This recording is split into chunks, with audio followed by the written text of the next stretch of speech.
घूंघट करके स्कूटी चलाने वाली बहू। कविता संपन्न परिवार की शहर में पली बड़ी लड़की थी। कविता की शादी छोटे शहर में हुई थी, जहां आज भी घर की बहुओं को घूंघट में रहना पड़ता था। ऐसे तो कविता का ससुराल भी संपन्न था, लेकिन छोटे शहर में आज भी लोगों की सोच छोटी ही है। वहाँ घूंघट में रहने का रिवाज आज भी चलता है। अतः कविता को भी घर के बड़े बुजुर्गों और रिश्तेदारों के सामने घूंघट करना पड़ता था। कविता की सास कमला जी इस मामले में कुछ ज़्यादा ही सख्त थी। वो घर के आस पड़ोस के लोगों तक के सामने भी कविता को घूंघट करने को कहती थी। कविता की ननद और कविता के पति कई बार कमला जी को समझा चुके थे। आस पड़ोस के लोग कौन से हमारे रिश्तेदार हैं, उनसे क्या घूंघट करना, यह सब पुराने ज़माने की बात है। आज तो ज़माना बदल गया है, लेकिन कमला जी किसी की एक न सुनती। कविता भी घर में शांति बनाए रखने के लिए कमला जी से कुछ नहीं बोलती और न चाहते हुए भी चुपचाप घूंघट कर लेती। कविता की ननद परी हम उम्र होने के कारण उसकी कविता से अच्छी बनती थी। कविता को जब भी मार्केट या किसी काम से बाहर जाना होता था तो परी अपनी स्कूटी ले जाती थी। कविता को स्कूटी चलाने का बड़ा शौक था। जब मायके में थी तो उसके पास खुद की स्कूटी थी, लेकिन ससुराल में कमला जी ने स्कूटी चलाने के लिए यह कहकर साफ मना कर दिया था कि घूंघट में स्कूटी कैसे चला सकती हो। फिर भी ननद भाभी जब भी बाहर जाते, परी कहती, भाभी यहाँ कौन सा मम्मी देख रही है, तो यहाँ काहे का घूंघट कर रही हो। ये लो चाबी और अब गाड़ी आप ही चलाओ, मैं तो पीछे बैठूंगी। कविता की तो मन की मुराद पूरी हो गई थी। इस तरह अक्सर मोहल्ले से बाहर आकर कविता स्कूटी चलाकर अपना शौक़ पूरा कर लेती। पर ये चोरी का शौक़ कब तक छिप सकता था। एक बार परी के चचेरे भाई, जो कविता के रिश्ते में जेठ लगते थे, उन्होंने कविता को स्कूटी चलाते हुए देख लिया था। फिर क्या था, वही हुआ जिसका डर था। जब तक कविता और परी घर पहुंचते, उसके पहले ही भाई साहब घर पहुंचकर कमला जी को पूरी जानकारी दे चुके थे। कमला जी गुस्से से आग बबूला हो गई थी। भाई साहब के जाते ही कमला जी ने परी के गाल पर जोरदार थप्पड़ जड़ दिया। ये देखकर कविता थर-थर काँपने लगी। मैंने मना किया था ना कि कविता यहाँ स्कूटी नहीं चला सकती, फिर तुमने उसे अपनी गाड़ी क्यों चलाने दी।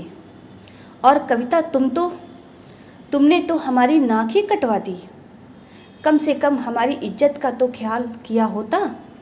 या तुम्हारा मायका नहीं है जो खुलेआम सबके सामने गाड़ी और अपना मुंह दिखाती फिरो। कमला जी गुस्से में बोले जा रही थी। कविता और परी दोनों चुपचाप सुन रही थीं।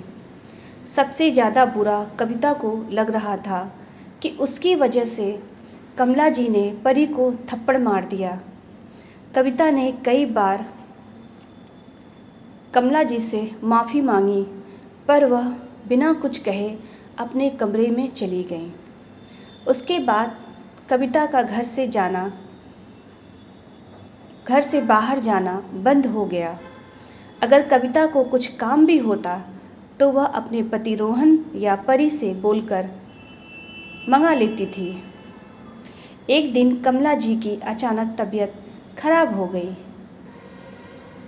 ठीक तरीके से बोल भी नहीं पा रही थी। कविता घबरा गई। उसने जल्दी जल्दी रोहन को फ़ोन लगाया, पर उसका फ़ोन बंद आ रहा था।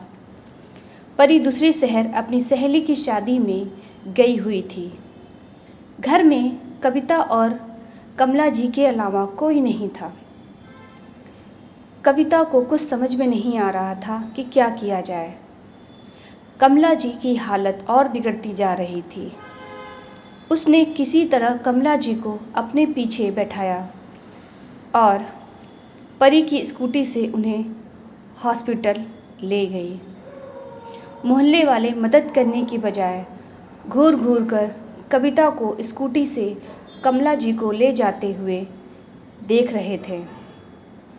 डॉक्टरों ने कमला जी की हालत को देखते हुए उन्हें आईसीयू में भर्ती कर लिया। तब तक रोहन भी खबर मिलते ही हॉस्पिटल पहुंच चुका था। जब कमला जी की हालत सुधरी तो डॉक्टर ने बताया कि इन्हें दिल का दौरा पड़ा था। थोड़ी भी देर होती तो कुछ भी हो सकता था, इनकी जान भी जा सकती थी।